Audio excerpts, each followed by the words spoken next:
don't know if this happened to anyone else, but I felt something weird happen. Anyways, let's get into it. So my best friend and I decided that we were going to go camping in the woods. It was like 3 hours away, so we had to drive pretty far, but we packed up our things, we got all of our supplies together, and we headed out to go camping in the woods. We got there at around 9 p.m. It was dark, we were tired, so we just set up camp and went straight to bed. In the morning after we woke up, we made breakfast, we started a fire, we did all of our normal camp stuff, and then we headed back home. Well, at least we tried to. When we got in the car and we tried to start it, it wouldn't start. So we sat there for a few minutes, trying to figure out what was wrong. Then we saw that there was a low fuel warning. So we started driving to the nearest gas station, and when we got there, we filled up, and we continued on our way home. When we were driving, we both noticed that there was some grey mist coming from the trees. We thought nothing of it, kept driving until it got darker. Then we realized that the mist had gotten much thicker, and then finally, we couldn't see through it anymore.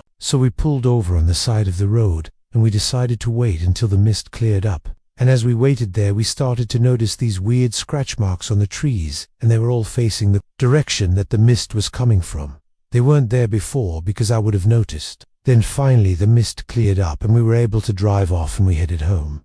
This is where the weird part begins. When we finally got home, we told our parents everything that happened, and we showed them all of the pictures that we took of the mist and the trees, and they were very concerned. They said that we should probably tell the police about the scratch marks, but we didn't want to waste their time with such a stupid story. So we just brushed it off, and we decided that we would never go camping ever again. Fast forward a few months later, I was going through my pictures that I took when I was camping, and I found these 2 pictures that I took of the mist, and I wanted to show them to my dad to see if he still thinks that it was strange. But when I looked at the photos, they didn't look like photos of mist anymore. If you look really closely, it looks like there is a grey alien standing in the trees, and the second photo, it looks like it's lunging towards us. I zoomed in really closely to try and figure out what it was and why it was standing in the mist, but all that I could see was a face that didn't look human and large black eyes that seemed to be staring right at me. My heart started racing and I quickly shut off my phone. I didn't want to see those eyes staring at me anymore. I tried to throw myself into my work to distract myself, but every time I would stop and think about the photos, I would get scared. I tried telling my friends and family about the photos, but they all thought it was stupid, and they refused to look at the photos, so I just kept them hidden on my phone. One day I was walking through the mall and I saw a psychic medium. I had never believed in psychics or mediums before, but I had to try. I went up to her and asked if she could look at the photos and tell me what she thinks. She said yes, and she started looking at the photos. At first she said that she didn't see anything, and I almost lost hope that she would actually be able to help me. But then she said that she saw something that looked a little bit off. She said that there was definitely some sort of entity in the photos, and that it may not be from this world. She said that, whatever it wasn't necessarily bad, but it was definitely curious. She said that it probably wanted to approach us, but it was scared that we would be afraid of it, so it probably hid in the mist and watched us. After hearing this, I felt a lot better knowing that whatever it wasn't trying to hurt us. A few days later, I was laying in bed trying to sleep, but I kept thinking about the alien. I kept wondering what it looked like and why it was following us. Then I heard a knock at my window. I ignored it since I live in a pretty safe neighborhood, and I don't get many visitors at night. But then the knocking got louder and more frantic. So I got out of bed and I went to my window and I opened it and I yelled, "Who's there?" But nobody responded. So I closed my window and I went back to bed. A few minutes later, the knocking started again. But this time it was coming from my front door. I got out of bed and I walked slowly to my front door. As I got closer to the door, the knocking got louder and more intense. Then suddenly the knocking stopped and I heard a voice that sounded like it was coming from inside my head.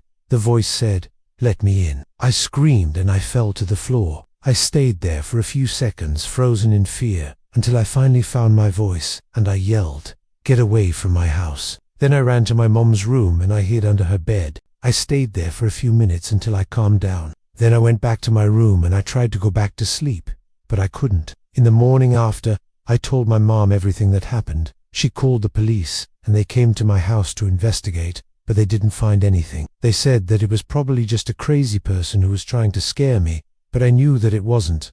I could feel it in my gut. The next morning, I went to my room to get changed for school, and when I walked into my room, I saw that my window was wide open. I slammed it shut and locked it, and I started to get changed. Then I noticed that there was a small cut on my arm. I didn't think anything of it, and I put on my jacket to cover it up. At school, my friends noticed that I had a cut on my arm, and they asked me how I did it.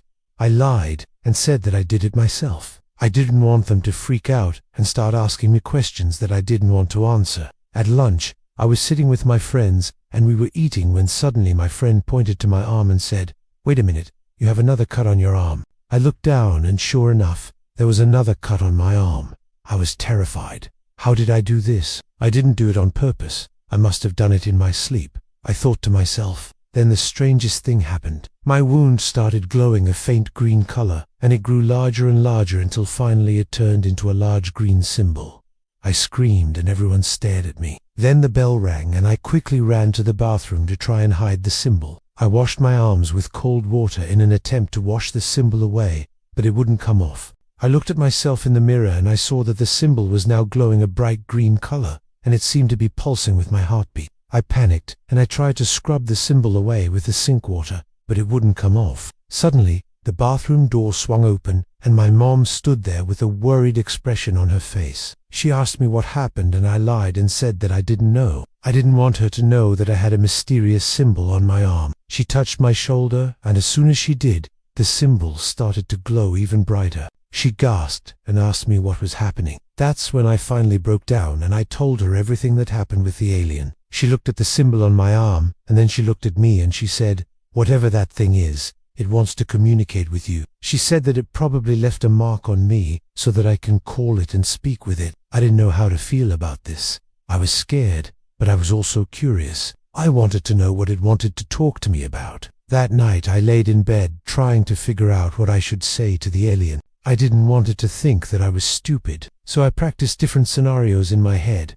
Finally, I came up with a plan. I decided that I would ask it questions, and hopefully it would answer me. In the morning after I woke up, I went to my window and I started talking to the trees. I asked, "If the alien is here, can it hear me?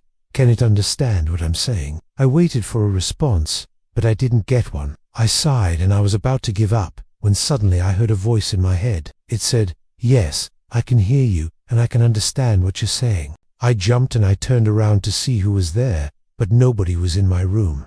Then I heard the voice again. It said, "Don't turn around. It's me." I looked back at the window and I asked, "Are you the alien?" The voice said, "Yes, I am the alien." Then I asked all of the questions that I had prepared the night before, and the alien answered each one. I learned that the alien was curious about humans, and it wanted to know more about us. It said that it had been watching us for a long time, and it had become fascinated by our culture and way of life. It also said that it meant no harm to us, and it had no hostile intentions. I asked the alien why it had left a mark on me, and it said that it did it so that I can call it whenever I want to speak with it. It also said that the mark is a symbol of our friendship and bond. We talked for what felt like hours, and I learned so much from the alien. It told me about its home planet and the different cultures and species that live there. It also told me about its travels throughout the universe and the different star systems that it has visited. I was amazed by all of the knowledge and experience that the alien had, and I felt so lucky to be able to talk to it. But eventually,